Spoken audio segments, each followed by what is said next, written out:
Саламатсыңар балдар. Мен бүгүнкү сабакты силерге суроо менен баштагым келип турат. Бакыт дегенди кандай түшүнөсүңөр? Үй бүлө деген эмне? Үй бүлөдөгү бакыт деп эмнени түшүнөсүңөр? Эмне үчүн үй бүлөдөгү бакыт коом үчүн маанилүү? Бакыт дегенди ар бир адам ар башкача түшүнөт. Бакыт бул биздин көңүлүбүздүн токтугу, ден соолук, тынчтык, курчап турган айлана чөйрөнүн, элдин, жердин тынчтыгы, балдардын күлкүсү, үй бүлөдөгү тынчтык, мына ушунун баардыгы бакыт деп эсептелинет. Үй бүлөдөгү бактылуулук болуп, бул ата-энеге сый-урмат, балага мээрим төгүү болуп эсептелинет. Үй бүлө коомдун күзгүсү.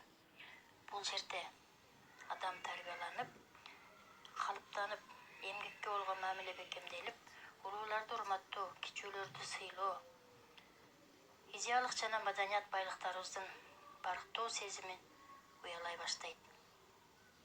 Үй бүлөдөгү мамиле, бирин бири сыйлоо, адамды баалоодогу эң жогорку көрсөткүч болуп эсептелинет.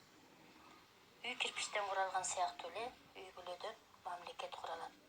Үй бүлөдө мамлекеттин келечек жарандары окуп тарбияланышат. Үй бүлө чоң же кичине болуусу маанилүү эмес. Маанилүүсү ичиндеги бакыттын чоңдугу. Үй бүлөдө ынтымак болсо, бул бактылуулук экен, а? Мынакей балдар, биз бакыт жөнүндө, үй бүлөлүк бакыттын коомго тийгизген таасири жөнүндө азын-аулак кеп кылып маалымат алдык.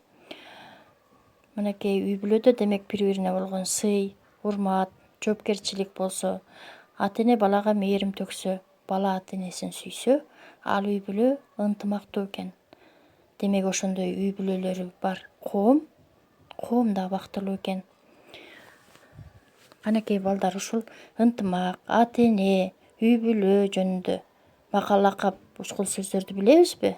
Мисалы үчүн, эне үйдүн куту, ата асказоо, балалуу үй базар, баласыз үй мазар, беш эненин таманын астында. Мындан бул жагын силер улайсыңар. Анда эмесе балдар, үйгө тапшырма өзүңөрдүн үй бүлөңөр жөнүндө, үй бүлө мүчөлөрү жөнүндө сүрөт тартсаңар, үй бүлө мүчөлөрү жөнүндө аңгеме түзсөңөр жана өзүңөрдүн үй бүлөңөрдү кандай үй бүлө деп эсептейсиңер, мына ушул тууралуу мага айтып бересиңер. Анда сабагыбыз аяктады. Саламатта калгыла.